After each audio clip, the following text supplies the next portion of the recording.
Hello! Retornamos! Continuamos firmes e fortes. E hoje vamos ter uma convidada super especial. Sim, teremos duas convidadas. Na verdade, eu vou falar de uma, né? E eu vou falar de outra. Primeiro, né? Nos apresentar. Eu sou a Pri Ribeiro, socióloga. Eu sou Niáscara Cerqueira, psicóloga. E hoje a minha entrevistada será Niáscara. E a minha será Priscila. Por quê? Porque eu quero saber mais sobre o que Priscila estuda, o que Priscila produz. O nome do episódio né? é Lindas e Inteligentes. Porque nós não somos só um rostinho bonito, né? A gente tem que colocar humilde também. Amiga, mas lindas, inteligentes e humildes. A gente é humilde porque desde o início já era pra gente ter feito esse episódio falando da gente.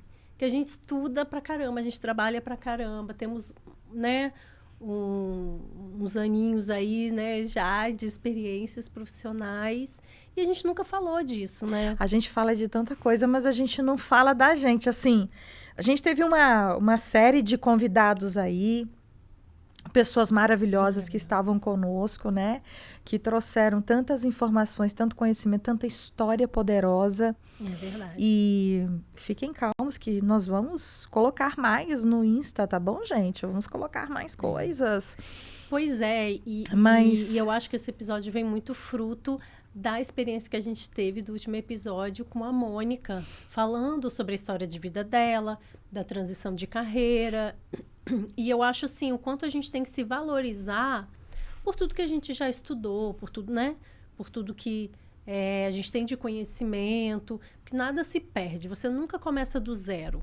E por que a gente estuda o que a gente estuda? Quando eu falo na orientação profissional sobre a questão de por que eu estou escolhendo essa profissão, por que eu estou isso e aquilo, é por causa, está relacionado à nossa missão de vida, sabe? Não importa a área que a gente atue, nós temos uma produção de conhecimento, a gente estuda para aquilo ali. Então, no meu caso, algumas profissões podem até parecer meio óbvio.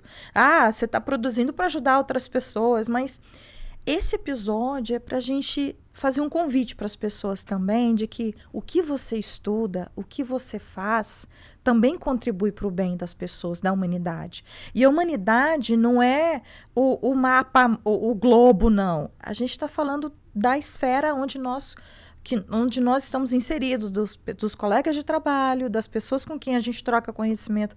A gente está produzindo ciência, a gente está produzindo informação. E Priscila estuda pra caramba, né? Gente, amiga. Priscila escreve um negócio... Ela já escreveu o negócio todinho. Eu tô assim... Não é assim não, amiga. Aí, não, ultimamente tá sendo. Mas ela já vai com um catatal de coisas, já vai escrevendo tudo. E é impressionante como que... Você gosta de estudar, você lê muita coisa, você guarda muita coisa... Porque você compartilha as coisas que você lê. Nas nossas conversas, sempre tem os textos que você lê, alguma coisa, que você lê um lugar, que você viu alguma coisa. Mas é até engraçado você falar isso, né? Porque a gente mesmo não se percebe dessa forma. Eu acho que eu leio muito pouco, visto o que eu vejo você lendo. Você lê, você traz um monte de livro. Hoje eu fiquei toda animada que eu pude trazer um livrinho aqui, porque eu nunca trago livro para falar. Mas aqui, enfim. Então me fala o que você está... Gente, eu dei um cuspidão aqui, desculpa. Enfim, me fala você. Eu quero saber, assim, para as pessoas te conhecerem e eu também te conhecer melhor, porque cada dia você vem trazendo um negócio diferente que você trabalha, que você lê e tal.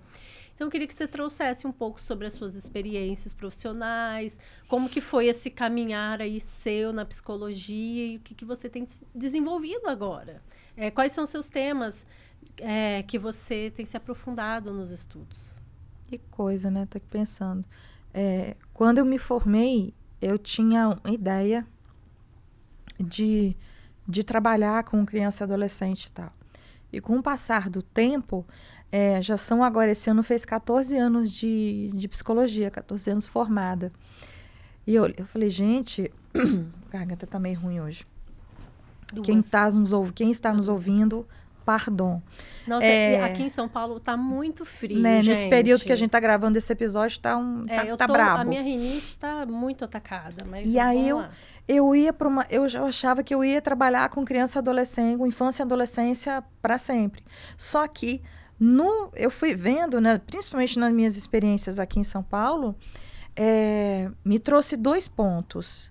A questão da ansiedade, de estudar mais afinco a ansiedade, não só os comportamentos, mas todas as reações do cérebro no organismo, né? E entender o que acontece. Não é só uma coisinha, tem muita coisa, tem muitas camadas, e a principal é sobre a segunda que ficou, é a questão da violência contra a mulher, na questão do gaslight, né? Do relacionamento abusivo. E aí, do relacionamento abusivo, eu fui percebendo o padrão, que é do relacionamento amoroso, indo para o familiar, pro de trabalho, sabe? Para o social, com os amigos. Então, eu comecei a perceber que esse padrão, ele existe em outras relações, não só nos relacionamentos amorosos, né? E a partir daí, o meu carrinho da Amazon tá todo voltado para ansiedade. Então, tem outras, mas assim, eu amo comprar livro, né? Eu amo. Então, você lê também esses livros que você compra? É aquela pergunta que, né? Eu leio até um certo ponto, né? Eu tenho que melhorar isso. Mas esse é o tema de interesse, né? São os meus 2. Traz para a prática isso. No seu consultório, você tem atendido pessoas que você percebe esse comportamento nas relações desses seus pacientes? As pessoas que eu atendo, elas conhecem esse tipo de pessoa, porque eu vejo os efeitos do comportamento delas. Eu vejo que está muito relacionado a pessoas abusivas, porque a reação de uma pessoa que é vítima de um relacionamento abusivo, seja em qualquer esfera, é o mesmo. Se sentir desvalorizado, desvalidado, se sente invisível porque você não consegue se posicionar nas coisas que você quer, não tem valor o que você quer, você não tem a liberdade para expressar o que você pensa ou fazer as coisas do jeito que você quer, por mais simples que sejam. Sabe? Existe uma angústia muito grande quando as pessoas não vivem de acordo com o que elas realmente são. Nossa, e quando total isso, alguém vive assim, ela está em um contexto abusivo. Menina, eu tenho que te contar. Eu vivo aprontando nos comentários do Instagram, né? Você sabe disso, que eu não aguento com a minha língua, eu vou lá e coloco... E tinha uma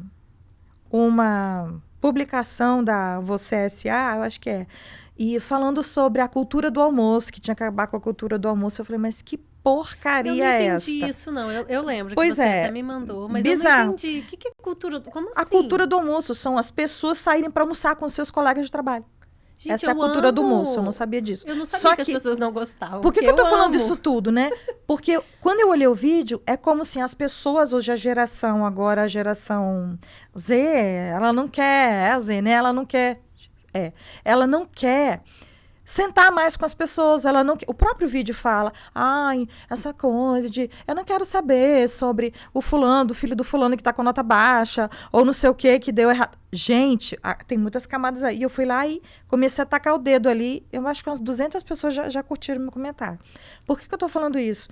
Porque ali eu vi nos comentários, eu conheci inclusive uma mulher incrível, que é a Vanessa. Vanessa, eu estou falando de você aqui.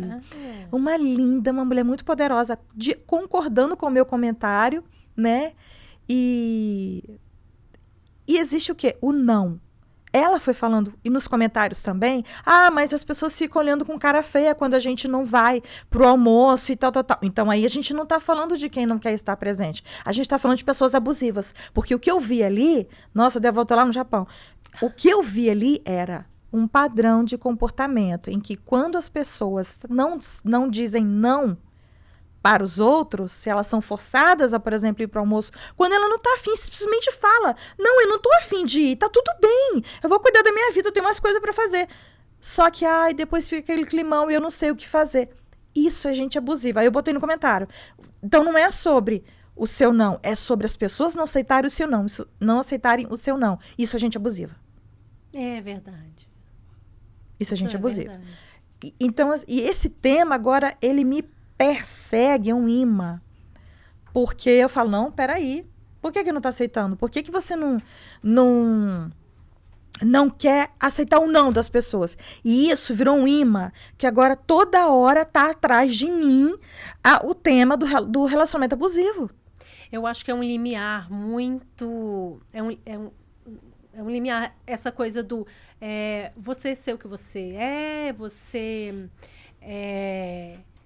saber dizer não, que é saudável saber dizer não. Você não precisa fazer tudo o que as pessoas querem, você tem que fazer o que você quer. Não existe, é para ser dito, ele existe. É para dizer não. Você tem que saber sobre a sua individualidade, você sabe, tem toda uma questão assim, só que existe esse limiar, porque de não ser abusivo, de você também ser egoísta ao extremo, de não querer se relacionar com as pessoas, de não, sabe, de não ter aquela troca. Olha as camadas. Aquela troca saudável. Muito. Então, Por isso que você não para de comprar livro sobre esse tema, porque é muita nuance aí, Menina, né? eu achei no carrinho da Amazon agora, eu achei na promoção da Prime, eu não consegui comprar, mas tá lá no carrinho. Mais uns 2 livros sobre relacionamento abusivo. Eu fiquei assim, minha nossa, o olho brilha. Eu falo, gente, eu tenho que estudar. E tanto que a gente colocou aqui no cenário esses livros que a gente já falou, que é Relações Destrutivas, que tá aqui atrás, que a gente depois vai colocar. Ele não serve para você. Ele não serve para você. O Gaslighting, que a gente falou, e a gente vai poder postar depois no Insta, mas são livros que fazem parte da minha vida. Que eu olho e falo, caramba, é muito real, é muito frequente. Hoje a gente tem falado muito na mídia, né? Tem falado muito no Insta, no Twitter. Eu estou muito lá pelo Twitter também.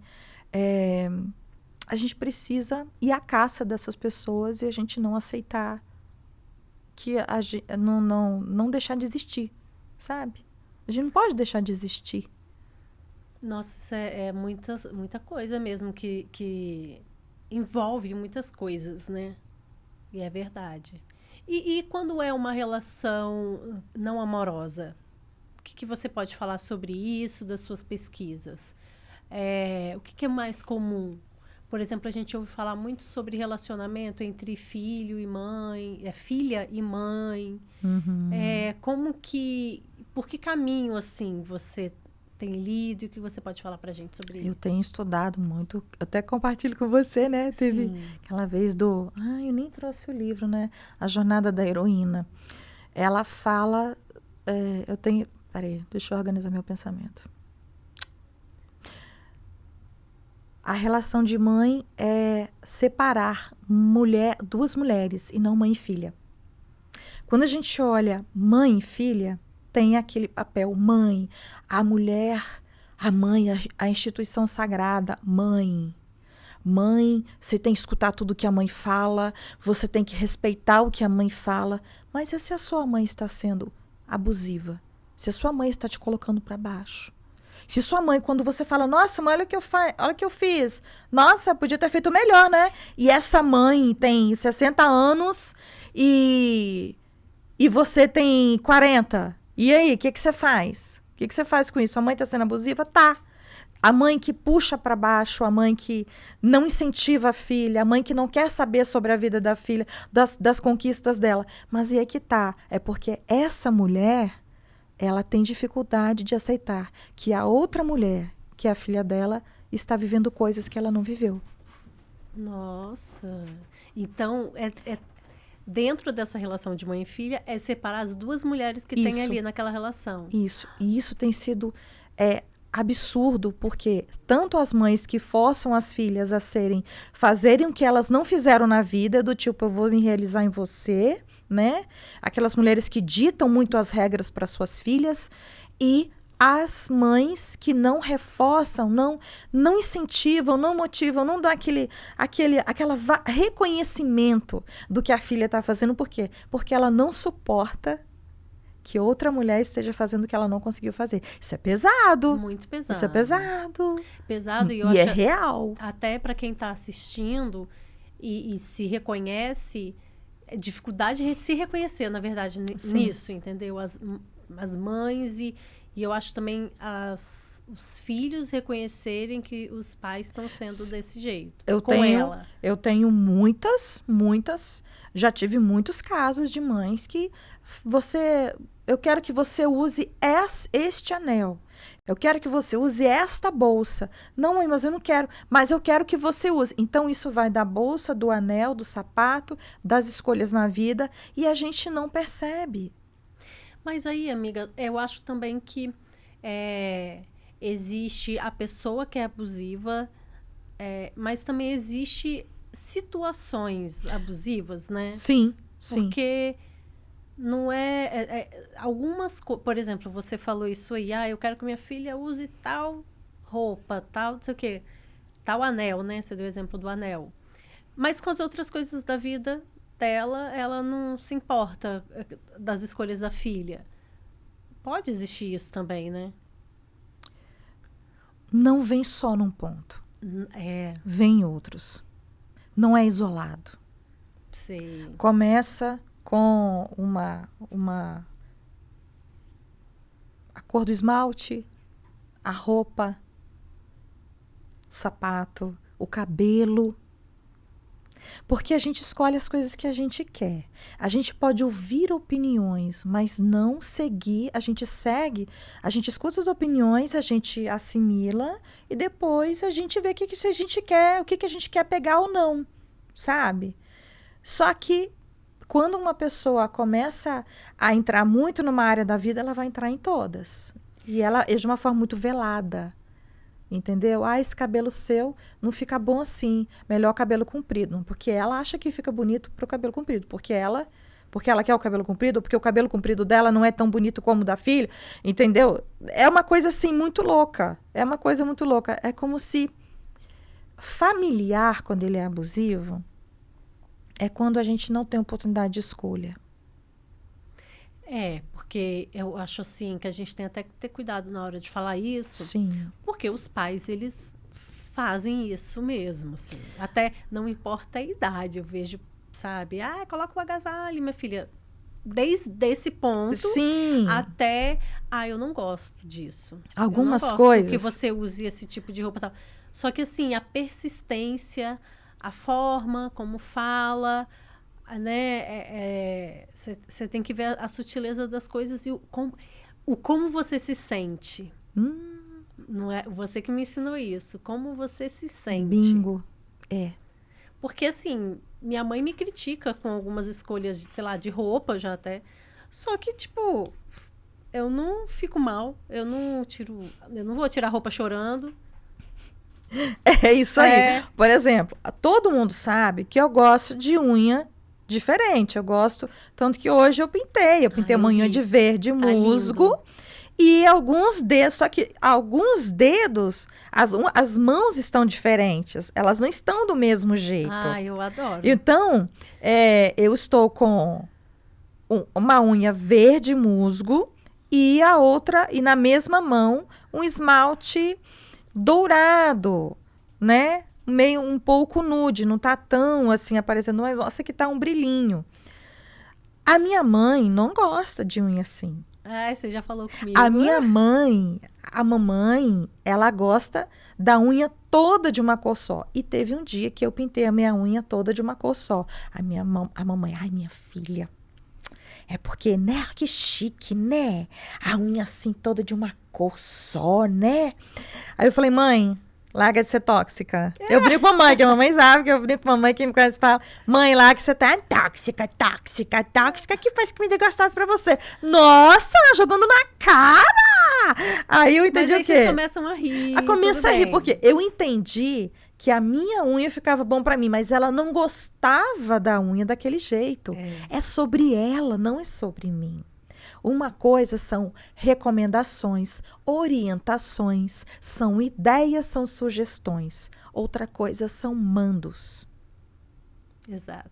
Então, é uma coisa até que a gente pode falar futuramente sobre isso, mas vale a pena para quem está ouvindo a gente, para quem está nos assistindo, jogar lá, dá um Google e coloca relacionamento familiar abusivo, né? Não é endemonizar as relações familiares, vamos lá. Não é o exagero, mas é como a gente se sente, né? A da mamãe, a minha mãe não é abusiva. Ela tem comportamento abusivo. Tadinha dela, não fala isso, minha. Mas eu já falei isso. É um amor, ela é maravilhosa. A mamãe é um amor. A mamãe é um amor, mas ela é terrível quando ela quer. Minha mãe entendeu? Então a gente dá boas risadas e fala assim, mãe, sua tóxica. Eu falei, sua tóxica. Aí a mamãe já começa a rir. Ela começa a rir já, porque já virou um bordão pra gente dar risada. Mas a mãe fala, se eu mostro a unha colorida. Eu já sei esse. E ela é chiquérrima, da mamãe. E a mamãe tem uma outra pegada. Eu vou usar essa roupa colorida. Eu usei todas as cores, gente. Eu tô toda colorida hoje. A minha mãe, eu não sei o que vai falar da blusa, mas eu gostei da blusa. É sobre isso, sabe? Agora eu lembrei de uma coisa, né? E como que você traz mais sobre esse tema que você tem estudado? Porque eu sei que você também dá palestras. E aí, quais têm sido os temas que você aborda nessas palestras, essas últimas palestras? Porque, assim, você começou falando dos adolescentes, que você acha que sempre ia trabalhar com isso. Eu sei que você já deu palestras sobre isso, já trabalhou em grupos de adolescentes e jovens sobre esse tema de profissionalização e tal. Mas agora tem mudado um pouco as suas palestras, não é isso? Agora você tem falado mais sobre esse tema das mulheres. Conta pra gente. Eu tenho falado sobre resiliência feminina, sobre autoestima. Eu adoro falar sobre autoestima e esmiuçar a autoestima para as mulheres, sabe? Principalmente na igreja eu tenho falado bastante. Eu acho que isso está completamente ligado ao tema gaslighting. Porque se você tem autonomia, se você está fortalecida, é muito mais difícil você ser manipulada dentro de um relacionamento desses, né? Seja qual for. E você fala dentro da igreja, que igreja, Dani Ascra? É gigante, é enorme, e ela, tipo, vai para o interior fazer palestra, eu vou para tudo quanto é lugar. Que me chama, eu vou. E eu tenho falado agora com os adolescentes sobre orientação profissional e sobre relacionamento entre pais e filhos, né? Então, eu tenho falado bastante sobre isso. Autoestima para mulheres, para os adolescentes. E falando sobre a questão de escolhas profissionais com os adolescentes. É muito gostoso falar. Compartilhar conhecimento, né? Quanto mais a gente compartilha, mais a gente amplia, mais a gente... Eu sempre volto para casa com mais do que eu levei. A Daiane, que está sempre me acompanhando nas palestras e tal.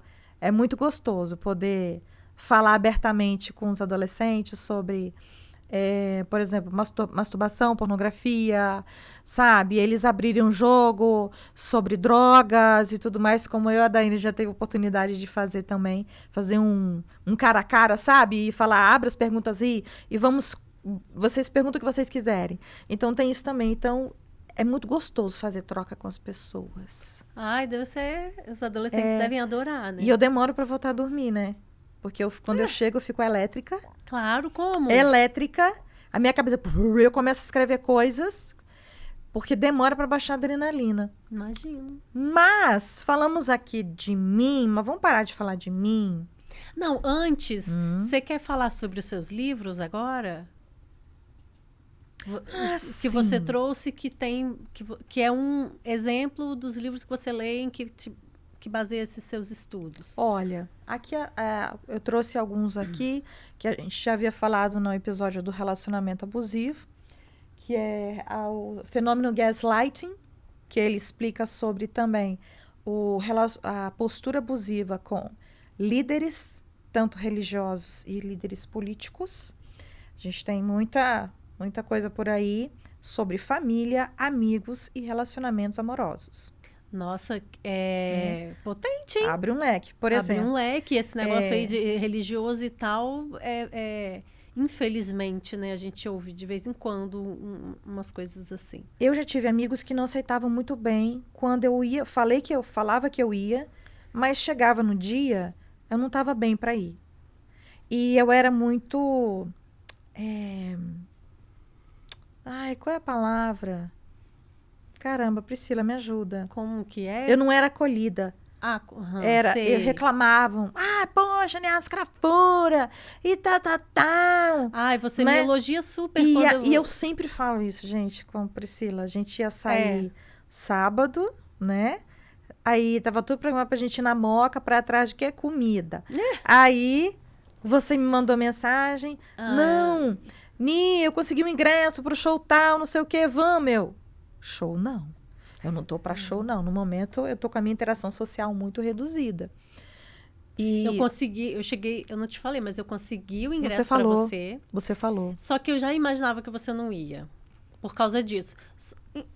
Enfim, acabou que tava vazio, foi uma delícia. Ai, querida, olha aí. Eu podia ter ido, tá vazio, então eu ia gostar. E aí você falou, tudo bem. Eu falei, ai, Priscila, vai lá, vai feliz. Você gosta de ir no show. Eu não vou me sentir menos amada porque você vai no show.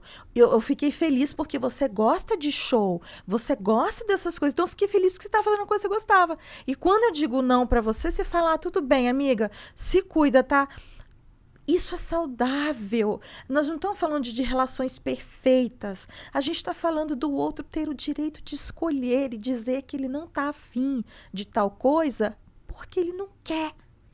E eu não tenho que dar justificativa porque eu não quero alguma coisa. Eu só não quero. É um inferno ficar dando justificativa para as pessoas. E eu não preciso dar justificativa para você. Não precisa. Eu só preciso falar, eu nem não pros tô outros. afim. E nem é o que eu falo com você. Se for seu amigo mesmo, vai entender. Vai entender. Eu não quero a sua presença forçada. Isso não existe. Não dá. Então, e aí quando eu coloco essas coisas, você para mim é um exemplo vivo de uma relação saudável. O saudável que fala, pô, você não tá bem e tal. Tá tudo bem, vamos lá, sabe? E não fica jogando na sua cara, furona, não sei o quê, não sei o quê. Eu já tive algumas pessoas na minha vida que faziam isso. Lá no fundo me magoava, porque eu tinha que ficar justificando que eu tava ruim para poder sair para aniversário de fulano ou ciclano. E eu senti muito por não estar com vontade, porque não é de graça que a gente sente o que sente. Se a gente não tá afim de sair de casa, a gente tem um motivo. Eu não preciso ficar espalhando a minha miséria para os outros para justificar para ele que eu tenho que ficar em casa. Teve uma vez que eu vi uma atriz dando entrevista, aí ela falou assim, que às vezes ela chama as pessoas para sair e as pessoas falam que quer ir.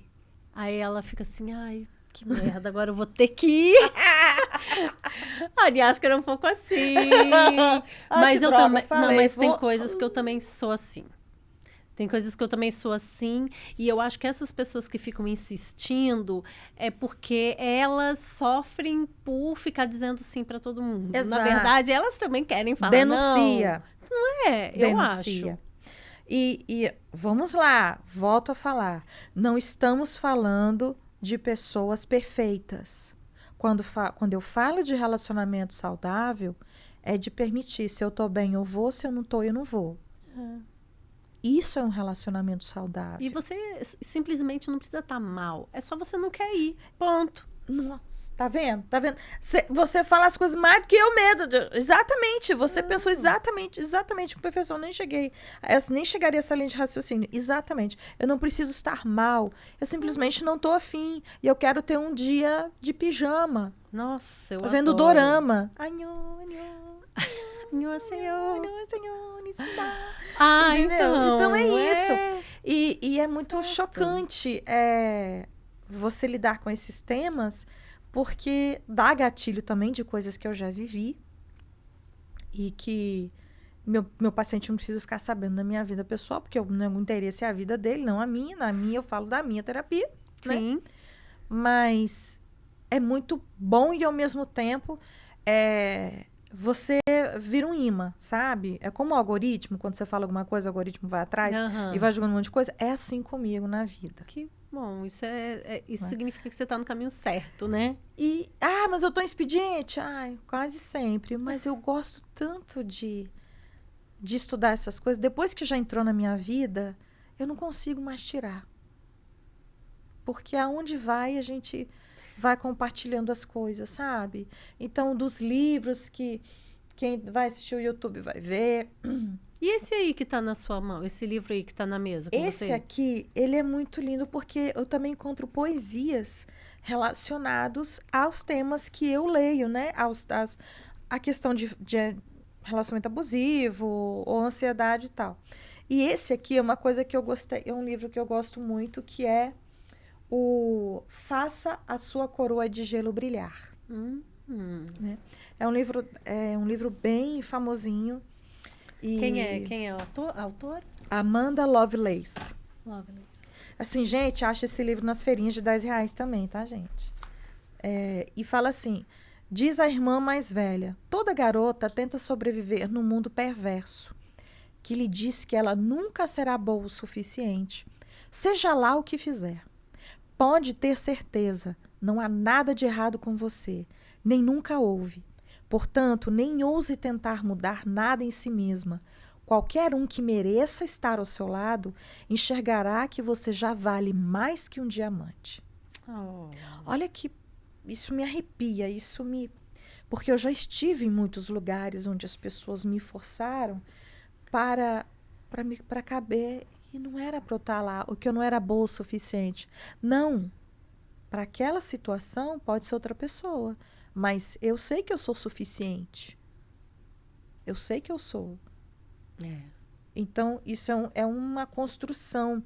E o último aqui, que me pegou muito de jeito. Não ouse se desvalorizar. Não ouse se apequenar para dar espaços aos outros. Não ouse se esconder nas sombras. Não ouse murchar enquanto todo mundo desabrocha. Eis um fato incontestável. Você é importante. Já me apequenei demais. E depois que a gente descobre que não dá para se apequenar, que o problema não sou eu, o problema é a pessoa que não aceita quem eu sou, caguei. Maravilhosa, é isso. Caguei. E eu ensino todo mundo a cagar pros outros também. Isso aí. É o www.foda-se.com. Gostei. E eu caguei. www.caguei.com.br, entendeu? Porque não dá, gente. Mas a gente falou aqui bastante, depois a gente vai voltar, mas as outras coisas que eu tava falando, mas Priscila, você é uma mulher do social, você é uma mulher que vê o que tá, é uma profissional que vê o que tá entre. E você, quando olha quando a gente caminha, vai nas exposições e vai em vários lugares, o seu olhar social, ele tá ali igual uma lupa. E às vezes eu solto alguma coisa, algum comentário, que às vezes vem com um pouquinho. Seu cabelo tá tão grande que você tem que ficar tirando do rosto. Gente, Ai, cabelo gigante, meu Deus. Esse cabelo tá de bem comigo. Mas tá bom. Tá. E aí, você sempre traz um recorte do que acontece no mundo e de como a gente tem que prestar atenção nas coisas que já estão postas no nosso viver, na cidade, no viver com as pessoas. E eu vi você se matando com o seu mestrado. Eu acompanhei, né? A fase em que foi difícil, de destrava escrita, trava escrita, destrava, trava, destrava. Me fala sobre o seu mestrado, sobre o seu estudo, sobre o que está fazendo o seu olho brilhar. eu caí meio de paraquedas aqui no podcast, porque ele fala muito sobre o interior, né, o nosso emocional. Mas eu acho que são temas que eu sempre gostei, né? Esse negócio de autoconhecimento é uma coisa que já vem de mim há muito tempo. E aí, quando eu parei para pensar em tudo que eu já estudei, que eu estudo, sempre o fundo é a qualidade de vida das pessoas, né? É a qualidade de vida das pessoas, é como elas vivem. Então, eu acho, assim, que não é à toa que eu escolhi fazer a minha graduação, que é em Ciências Sociais. Na verdade, eu sou cientista social, né? O nome da faculdade, né? E da profissão, que são as ciências sociais, né? E dentre elas, eu mais me aproximei e tenho mais afinidade com a sociologia mesmo. E aí, né, o estudo da sociedade, o meio que a gente vive, e aí, como você disse, assim, né, sempre tem um olhar do porquê que aquilo está ali. Por exemplo, as obras de algum museu que a gente vai, qual foi o tempo histórico, o que estava acontecendo politicamente, e eu fico muito encantada com isso, assim, sabe?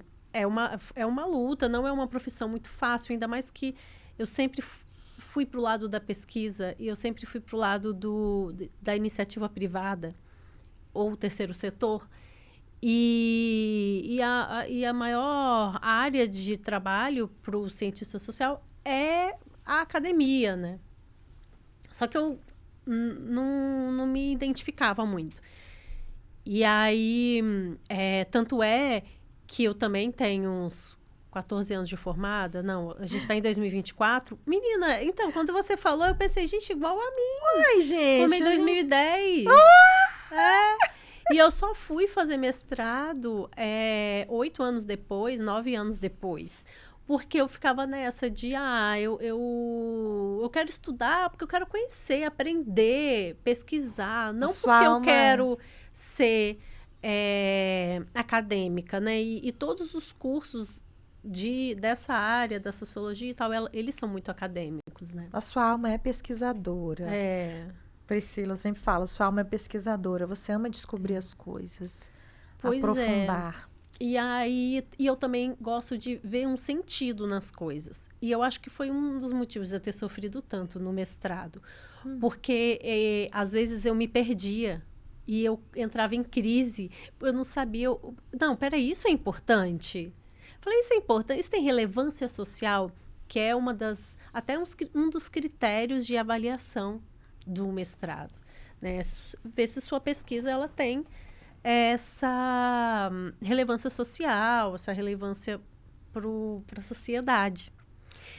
E aí, enfim, né, eu fiz a monografia na época da faculdade, um tema que tinha a ver com já umas mudanças que já estavam acontecendo, ligada à sustentabilidade, né, ligada ao social e ambiental. A justiça social, hoje em dia, a gente chama justiça social e justiça ambiental.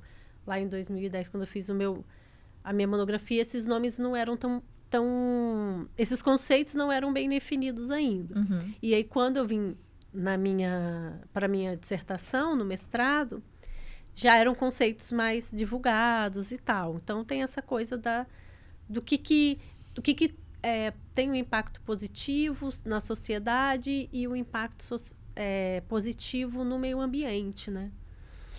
E aí, buscando um tema para ligar todas essas questões, e principalmente a qualidade de vida nas cidades, nos grandes centros urbanos, não é à toa que eu estou em São Paulo, eu quis vir para cá, eu quis ver esse movimento de uma cidade grande,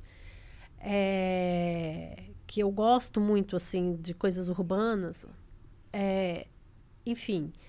E aí eu falei, eu vou estudar mobilidade, né? Eu já tinha eu já andava muito de bicicleta, né? Antes de vir para São Paulo, a gente conversou muito sobre isso, que eu andava muito de bicicleta em Vitória, e quando eu vim morar em São Paulo, eu não conseguia. E isso me incomodava muito, né? O porquê e tal. Então, pensando em qualidade de vida, ligando ao meio ambiente e o impacto positivo social, eu resolvi estudar mobilidade urbana. E aí, né, a gente, enfim, caiu nessa questão, no meio da pandemia, foi no meio da pandemia o meu mestrado ainda, e aí aflorou muito mais as questões de clima, né, de aquecimento global e tal. Então, assim, dentro da mobilidade, como é que a gente pode fazer para diminuir um pouco esse impacto de poluição, enfim, dentro da mobilidade, o que pode ser feito? Porque dá uma sensação de, já que o planeta está tão difícil, já que a qualidade de vida da gente é tão afetada, parece que não resta mais nada para a gente melhorar. A gente fica meio assim, não adianta, eu vou fazer, não adianta, não adianta. Adianta sim. Mas, e você foi estudando sobre como e assim, tirar os impactos, diminuir um pouco os impactos, pelo menos. Pois é, mas assim, são várias coisas, em vários meios, sabe, que a gente pode mudar.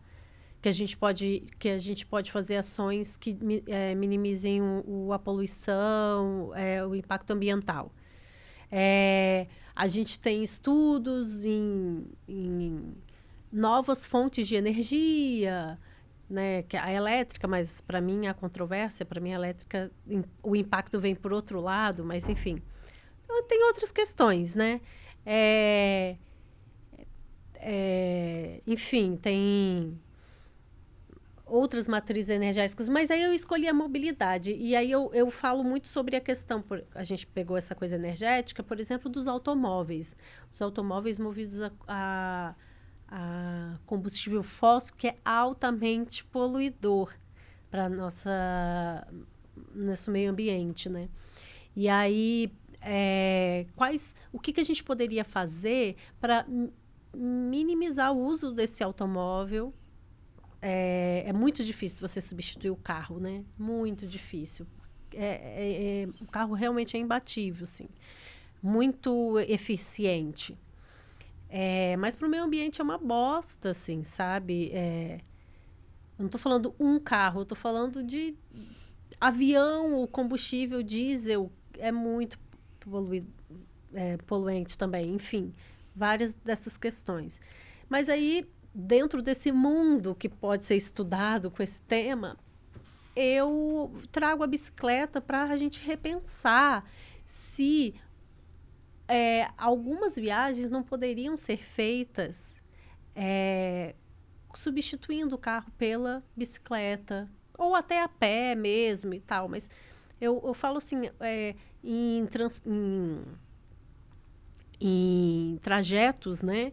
Até 5, 7 quilômetros, a bicicleta é muito eficiente. Mas por que ela não é mais utilizada, né? Isso. Ela tem esse potencial.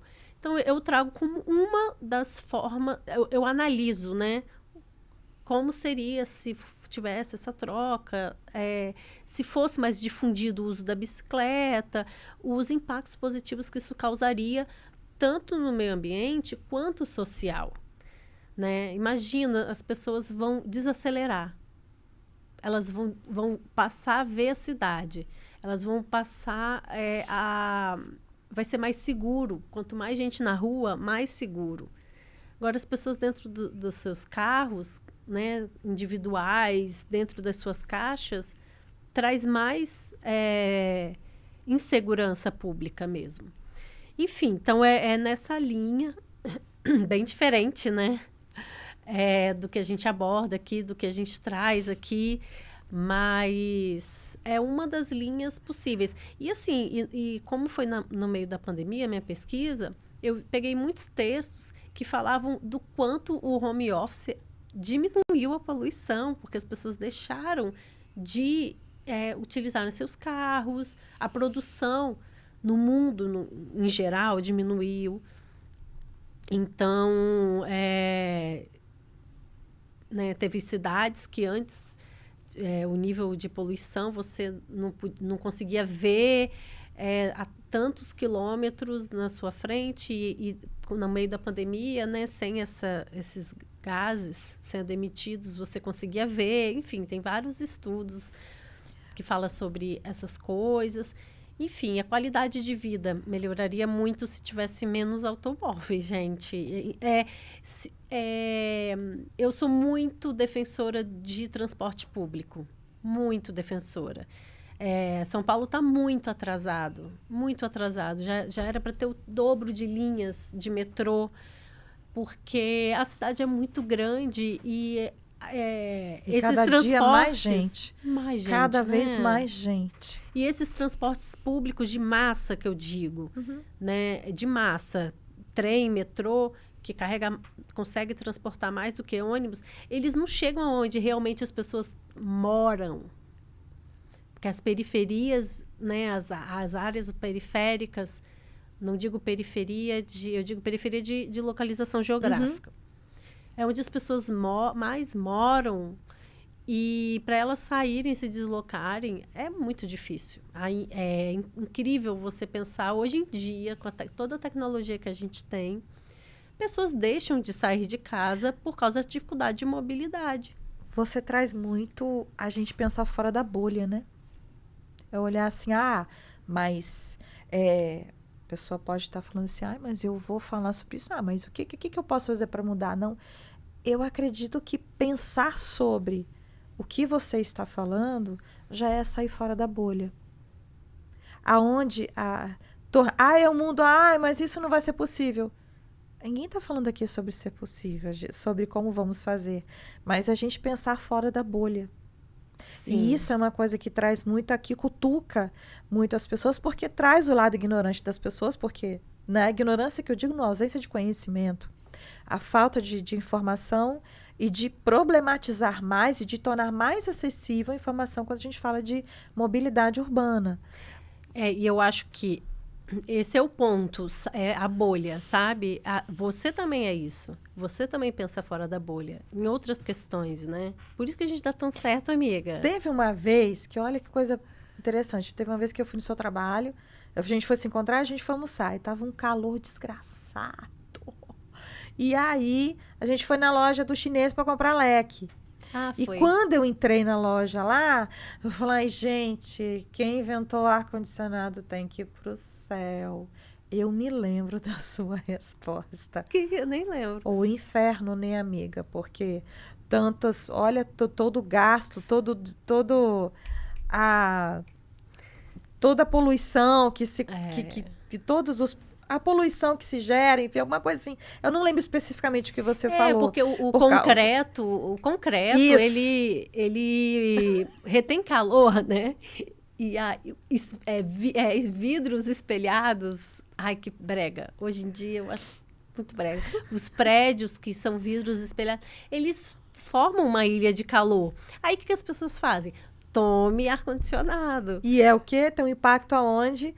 Energia que tem impacto na natureza, impacto e por aí vai. E eu fiquei assim. Tipo, alugou um triplex na minha cabeça, um condomínio.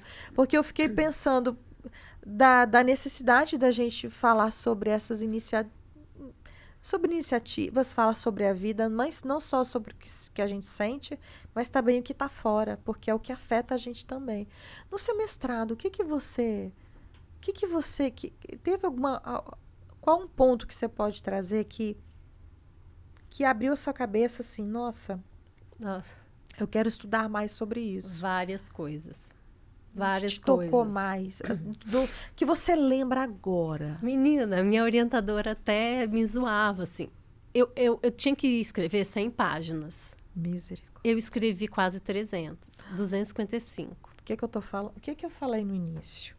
O que foi que eu falei?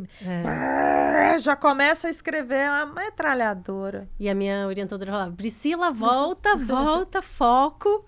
Porque eu me empolgava com o assunto e começava a escrever sobre ele. Aí ela, não, mas isso está fugindo muito do tema. Eu, ai, tá bom, deixa eu voltar. Várias coisas, assim.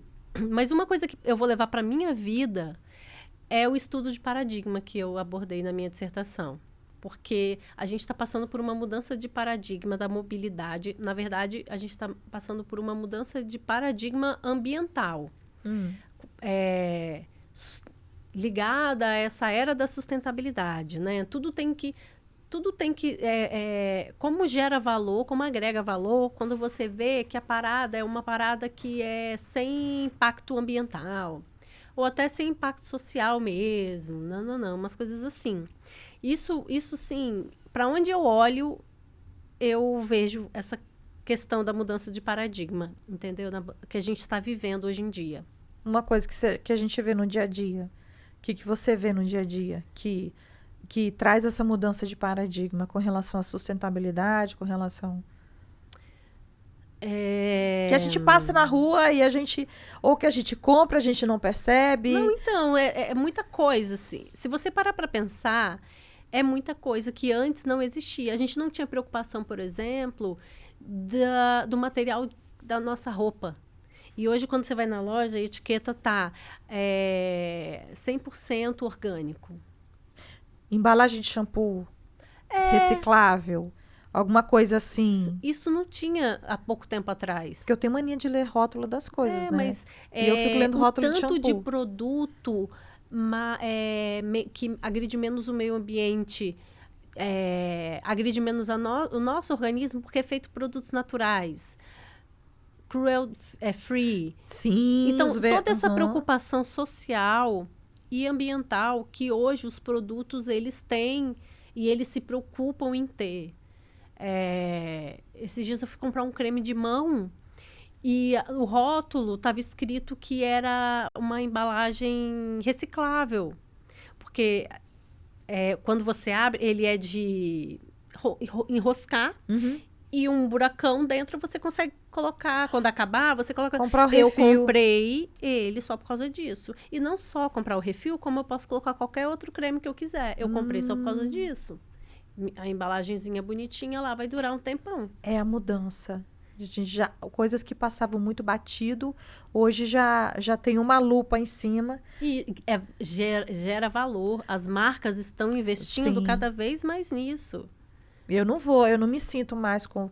Depois que você tem conhecimento, a gente muda. Por exemplo, a questão da maquiagem, de qualquer outro cosmético que é testado em animais. Depois que você tem conhecimento disso, não tem como. Então, você vai dar prioridade para as marcas que têm aquele selo. E hoje, eu viro atrás e leio. Para eu me sentir, nossa, a minha parte, assim... Eu estou conseguindo fazer alguma coisa, se não estou apoiando... Quem tá indo contra ao bem-estar da humanidade, né? Vamos dizer assim. Isso só que assim, isso é um começo de mudança de paradigma que a gente está vivendo. Ainda falta muito para ter a transição total, né, de paradigma. E está muito ainda numa discussão elitista. Porque eu pude comprar o cremezinho lá, que a embalagem é própria para ser refil. Mas era um pouco mais caro.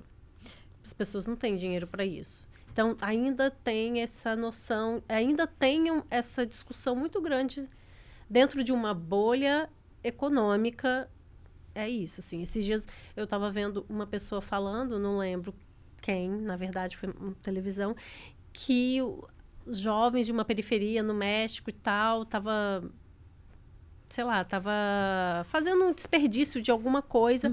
E aí a pessoa questionou ela falou assim, amigo, sabe quanto de poluição na atmosfera um avião que sai de Nova York para Londres emite? Eu não tenho condições de pagar essa passagem. Eu nunca andei de avião, eu nunca saí do meu bairro. Eu amei essa resposta, assim. Eu tenho que lembrar de onde tem. Enfim, mas aí deixa eu falar dos meus livros, que a gente já está trouxe tempo. Já tá, né? Já tá indo, gente, que é isso. Então, eu discuti um pouco na minha dissertação sobre as questões, né, da mudança climática. E aí, só para... Não falei, né? Mas o mestrado que eu fiz foi em planejamento, gestão e planejamento e gestão do território. Eu quis sair mesmo da sociologia já porque eu queria uma coisa mais... abrir mais mesmo, né? Eu queria abrir mais, porque eu sou assim, eu sou muito interdisciplinar. E aí, o que você ia falar? Explica mais sobre o tema para quem vai nos ouvir. Explica mais o porquê da escolha do tema, a questão de você ter ampliado, sabe? Então... Tá difícil. Vamos beber água, o negócio tá difícil aqui, né? Nesse episódio, a época aqui em São Paulo tá complicada. Nossa, a semana tá tensa. Poluição, aquecimento global que está em São Paulo, tá tenso nessa. Mas, enfim, como eu falei no início, né? Meu foco não era pesquisa, não era área acadêmica, né? Quando eu saí da faculdade. E aí, todos os mestrados e doutorados da área de ciências sociais são muito teóricos e muito voltados para o desenvolvimento de uma carreira acadêmica. Como eu não queria, e eu gostava muito de estudar urbano, eu queria, na verdade, ter feito planejamento urbano. Mas, quando eu vi que, na verdade, existia o planejamento territorial, que é mais abrangente, né? Que engloba também outros tipos de território, não só o urbano, eu achei super interessante. Fui ler o escopo lá das disciplinas, conhecer um pouco os professores da grade. E aí eu me deparei, né, com uma professora. Eu fiz na Federal do ABC, a UFABC. E aí eu me deparei com essa professora que estudava mobilidade, a Silvana Zioni, que, nossa, Silvana, eu te amo. Foi minha orientadora, uma pessoa maravilhosa. E, assim, nossa, eu acho que ela podia ter brigado até mais comigo, porque o que ela me aguentou.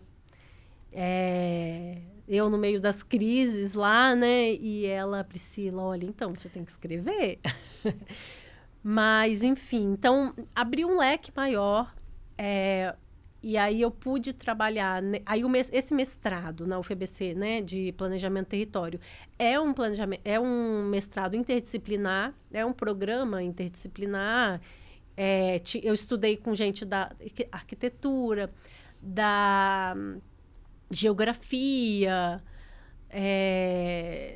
tinha sociólogo lá, tinha uma galera, assim, sabe? Tinha gente do meio ambiente. Tem umas graduações hoje em dia, né? De meio ambiente, Tem. né? E a UFABC, ela é nova, assim, né? Eu vim de uma faculdade... Eu vim da UFES, que tem 70 anos de existência, e a UFABC tinha 15 quando eu entrei, né? Então... Uma jovem adulta. Jovem, Você saiu de uma idosa para uma jovem adulta. Para uma jovem e com uma... Nossa, muito diferente. Eu amei, assim, sabe? Até as graduações lá. Existe a graduação de planejamento e gestão do território. Eu achei muito diferente. Isso. É sensacional. Enfim. Aí eu fui estudar, né? Sobre esse livro aqui. Tá pequenininha a letra, né? Não dá para ver direito. Mas é a ciência das mudanças climáticas e sua interdisciplinaridade, porque isso afeta várias coisas, né? Quando você vai estudar, você pode estudar muitas coisas. Então, recursos hídricos, cidades e mudanças globais, economia. Hoje em dia, você tem nas prefeituras, né, os planejamentos, o plano diretor, e aí ele também já é voltado para um planejamento das cidades onde cause menos impacto, enfim. O mundo agora virou a chavinha, né? E que a população, a gente não é ensinado a acompanhar essas coisas que acontecem, né, na nossa região, E é uma coisa, assim, que é extremamente importante, as audiências, a gente comparecer, as audiências públicas, né? E tudo isso é bem importantíssimo. Então, mas dá preguiça. Não, gente, aonde a gente está inserido, a gente precisa participar dessas discussões, de saber o que está acontecendo. E aí, nosso lado ignorante, sabe, o lado da ausência de conhecimento mesmo, meio complicado, nós não somos ensinados a isso. Pois é. Eu acho que essas coisas estão mudando, estão cada vez mais adentrando aí nos discursos, pelo menos, né? Aí eu vejo nos meus adolescentes, eles estão eles trazem muito isso, essas causas, muito forte. Eles se posicionam. Isso é poluente, isso não é. Essa atitude não é correta para tal lugar, para uma comunidade, para as pessoas. Eu vejo que são muito voltados, eles estão muito sociais, sabe? Eles estão entendendo que não é só o bem-estar da televisãozinha deles. Eles estão problematizando. Social, eles estão mais ligados à justiça social e ambiental. Hoje eu estava vendo sobre uma reportagem da eleição americana, né? Que aí o pessoal, os mais jovens gostam do partido mais progressista, porém o presidente atual, né, que não vai se reeleger, ele é mais progressista, só que ele foi a favor de Israel lá na guerra. E aí os jovens não gostavam disso, porque os jovens nos Estados Unidos, eles são a favor da Palestina. Então tem que ver um candidato que vai substituir o Biden, que é progressista e também ganha os jovens, porque... Então, até em ser contrários à guerra, né? Eles não gostaram dos Estados Unidos ter dado dinheiro para Israel investir na guerra contra a Palestina. São os posicionamentos, né? Eu vou saber em que lado você está, né? Aonde está a justiça, enfim. Então, é muita coisa, tá vendo? Muita coisa. E eu fico pensando nos meus adolescentes quando trazem no consultório, eles trazem isso. Mas isso mas tem um fulano que não tem. Eu reconheço que fulano não tem acesso a isso. Eu sou um privilegiado, porque eu tenho isso e aquilo. Então, eles não toleram muito mais as coisas. Eu tenho muita fé na geração que está vindo, dos adolescentes agora, porque eles não são... Não é que... Não gosto de usar esse termo mimimi, porque isso me irrita. Porque não é mimimi. Tem outro nome. Não é mimimi. O posicionamento deles é mais firme e mais social, mais global. É uma coisa assim... Eu acho que é um senso de justiça maior. De justiça. Não toleram pensando mais. Pensando social, pensando no ambiental. Não é só para mim. Tem que impactar nas outras pessoas, né? Então, me dá esperança quando eu escuto eles falarem, sabe? Eu acho que a gente pode fazer um episódio falando sobre adolescência, a gente pode juventude. Trazer um adolescente. Eu também acho. Eu acho legal. Ai, mas aqui, a gente está com o tempo agora apertado. Eu só não queria deixar de falar desse livro lindo aqui, ó. Brasil que pedala. Por quê? Porque a gente estava falando de grandes cidades, é difícil mesmo andar de bicicleta. Agora, pequenas cidades... O Brasil já anda de bicicleta. E aí, esse livro, ele foi um compilado, né, que é organizado por André Soares e Daniel Gucci, que é trazendo o número de usuários de bicicleta nas cidades de pequeno porte no Brasil. É muito usado. Então, a gente não tem tanto aqui em São Paulo, mas se você for para o interiorzão... É o principal meio de transporte. É um dos, né, principais meios de transporte mesmo, para se locomover dentro das cidades. Todo mundo usa. Esses tempos atrás, eu estava saindo do meu condomínio de bicicleta, aí parou uma mulher assim, uma mulher já de meia idade, falando assim, ai, você não tem medo de andar de bicicleta aqui?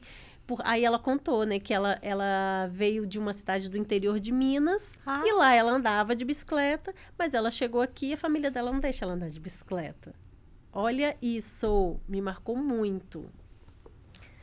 Pois é, então é isso, assim, é mais fácil andar mesmo de bicicleta, e eu acho que é por causa do movimento no trânsito, né? As pessoas não te respeitam aqui andar de bicicleta. Você está roubando o tempo, o espaço do carro, em vez de ser o contrário. No interior é mais devagar, a velocidade é mais devagar, então as pessoas andam mais de bicicleta e respeitam mais a bicicleta. Tipo, eu vou ter que disputar espaço com mais... Enfim, tem uma questão muito, muito ligada à velocidade mesmo. Quanta coisa que a gente tem que... Eu nem sei, não sei se as pessoas entenderam muito bem aí o que, eu que a gente conversou que entendeu, hoje. sim. E sabe uma coisa? Você pode... Eu pensei, o que você encontrar, você podia colocar lá no nosso perfil, no Casa Amigas, sobre essa questão da locomoção, da bicicleta e tudo mais. E se as pessoas que estão nos assistindo encontrar alguma coisa legal, marca a gente, sabe? Eu acho que além da bicicleta, eu acho que a gente podia abrir aí para quem quiser essa questão da justiça social e da justiça ambiental, do que é mais...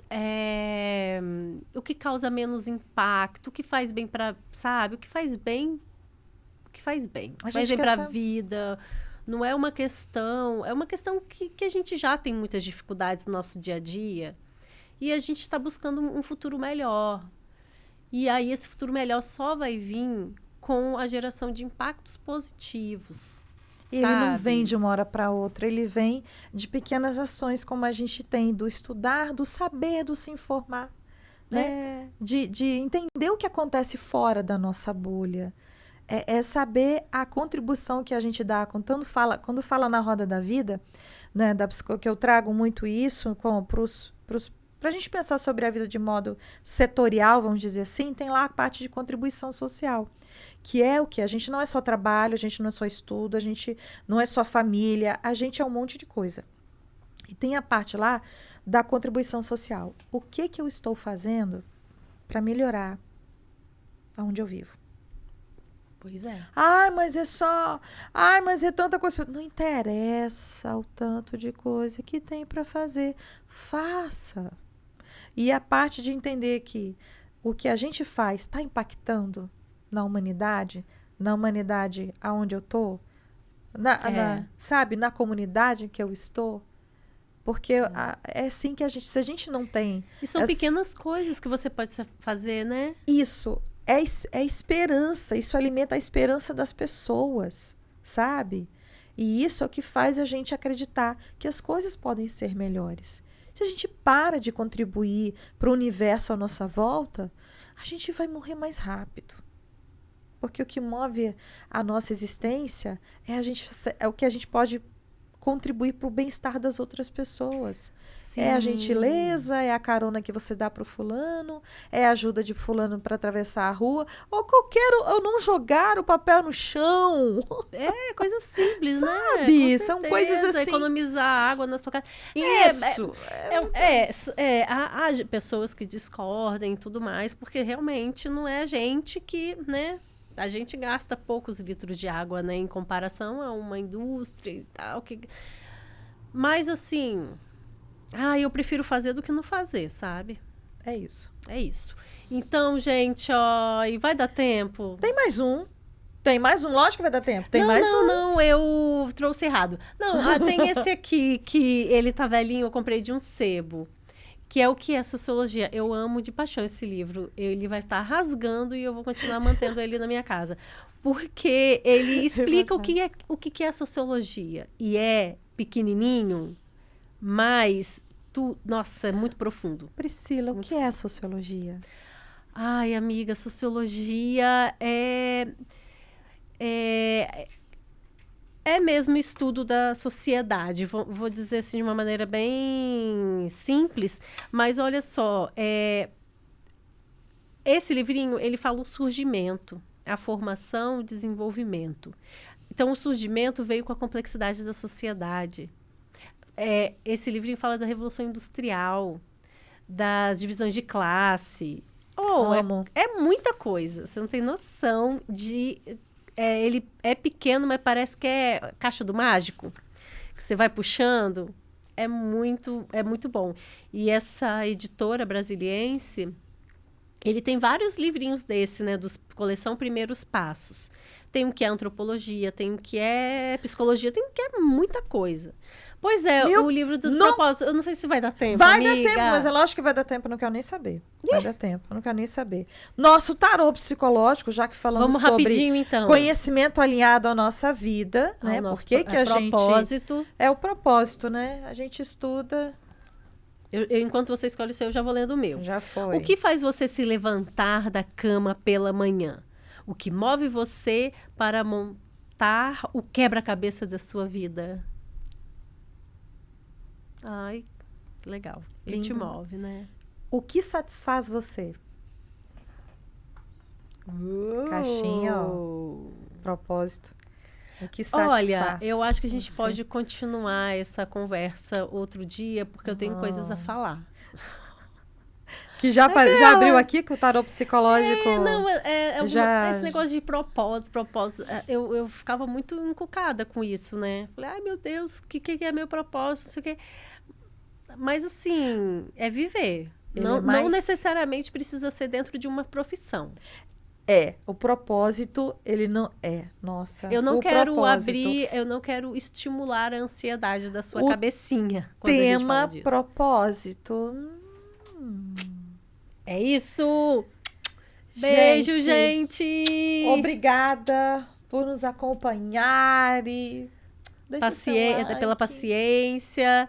E é muita coisa para falar, gente. A gente tá muito feliz aqui com esse... Ai, gente, eu não posso esquecer!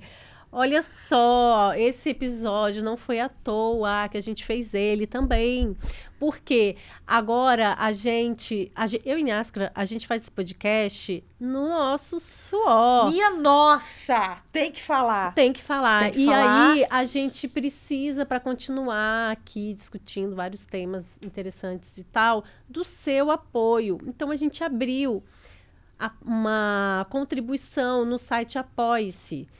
E aí, para você achar a gente lá e fazer sua doação, que você quiser ajudar, contribuir para a gente continuar esse projeto, apoia.c/Casa Amigas Podcast. Contribui lá, tá bom? Agora sim, beijo! Agora a gente... Tchau, tchau.